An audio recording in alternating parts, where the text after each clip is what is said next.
House lawmakers approved a bill that would allow Texans to carry a gun without a license. That bill now heads to the Texas Senate. Under the bill, the state would no longer require a permitting process and the training that comes with it to carry a gun in public.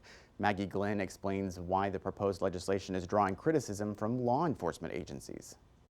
Texas gun owners rallied to support permitless carry. If the federal government says that you can own that gun, you should be able to carry that gun. Supporters say it won't change who is able to carry a firearm. People who are prohibited from possessing a handgun will still be prohibited from possessing a handgun. True, but it's a lot easier for a felon or someone who shouldn't have a firearm to obtain that weapon and to carry it into a public space. Earlier this week, police associations urged legislators to vote against the bill. They say without a license requirement, it's nearly impossible for an officer responding to an incident with a gun to know if it's legally owned. If you're a convicted felon, if you're under the age of 21, if you have diagnosed violent mental disability, you cannot carry a gun. Somebody's got to enforce that. And the vetting shouldn't be done by the poor street cop at 3 o'clock in the morning. Here you have the public safety officers that you claim to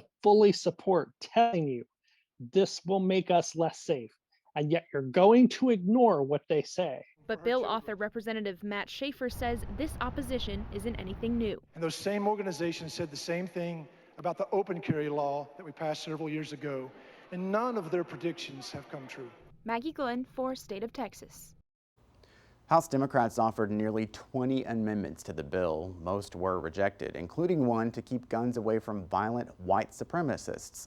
That heightened frustration for some lawmakers who recalled how a man targeted Hispanics in a deadly mass shooting at an El Paso Walmart.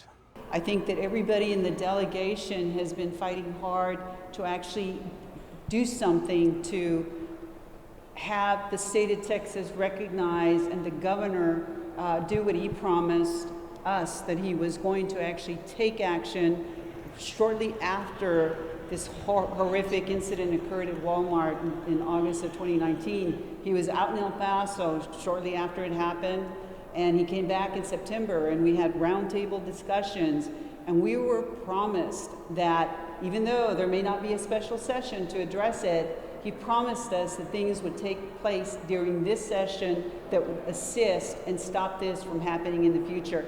What we're seeing here today is completely contrary to what was promised.